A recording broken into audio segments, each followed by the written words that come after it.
Leo ndio tarehe 12 mwezi wa 4 2025, siku ambayo tume ya uchaguzi Tanzania iliitisha kikao na vyama vya siasa, na kikubwa ni kwenda kushauriana na kusaini maadili ya uchaguzi ya mwaka huu 2025.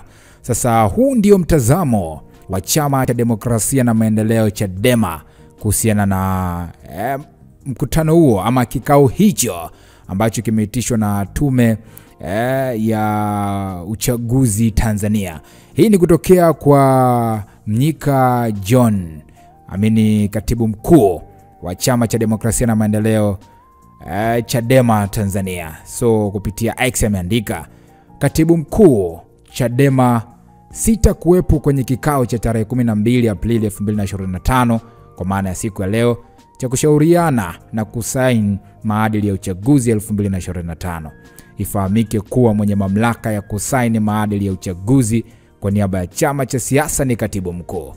Katibu mkuu sijateua kiongozi au afisa yoyote kwenda kushiriki kwa niaba yangu katika kikao hicho kitakachofanyika katika ofisi za Tume ya Taifa ya Uchaguzi mkoani Dodoma. #no reforms no election. Kwa hiyo ndo hivyo amewakilisha hapo msimamo wa Chadema kwamba yeye kama katibu mkuu mwenye mamlaka hiyo hatohudhuria kikao hicho. Huyu anasema, asante katibu, wajitathmini kwanza kama wao wenyewe wana maadili. Hatuhitaji kutoa wanachama wetu kafara kwa ajili ya uchaguzi. #no reforms no election, #free Tundu Lissu now. Ukiwa nasema, naamini kuna utaratibu mwingine utautumia ili wasio na uwezo wa kupata taarifa pia kupitia hii mitandao waweze kupata, ili kusiwepo na mijadala na minong'ono kimaslahi kwa upande wa watu wenye njaa na tamaa. Wanasema, tunataka nakala za kimaandishi Mheshimiwa Katibu ziende kwa vyombo vya habari na pia iwekwe hapa tuisambaze julikane. Sisemi wakifanya uhuni wao CCM wakifanya uhuni wao na mtu huru tuwaumbue.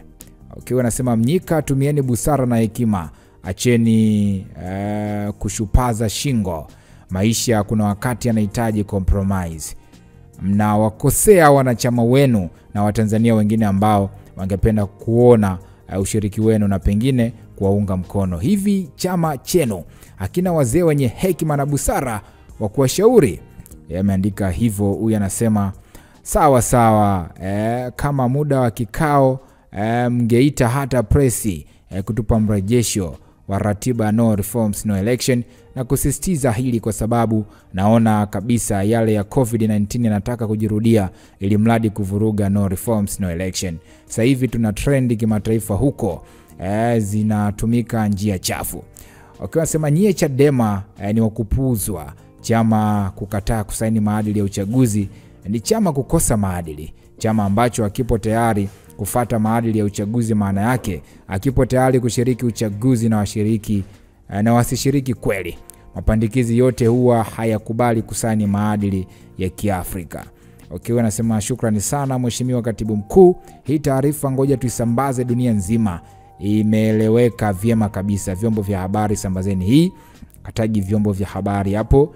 Inasema, ina maana kweli mna ususia uchaguzi, mnatukosea wananchi. Nimeenda kujiandikisha kupiga kura ili turudishe jimbo letu la Kawe, alafu mnaniambia hamtashiriki. Wanasema, toeni official statement, sio tweet, fanyeni vitu professional ndio maana mnazungukwa sana. Peji yenu hadi sasa haijatoa taarifa rasmi yenye official letter ya taarifa hii, baadaye muanze kulia. Okay, so akamtagi hapo Brenda Lupia. Kwa ndo hivyo katibu mkuu yeye amesema hatoshiriki. Maana yake ni nini? Inawezekana kama Chadema hawato sign maadili ya uchaguzi, basi huenda wakajitoa kwenye uchaguzi moja kwa moja, lakini hicho ndicho ambacho kimeandikwa na katibu mkuu wa Chadema. Mtazamo wako ni nini?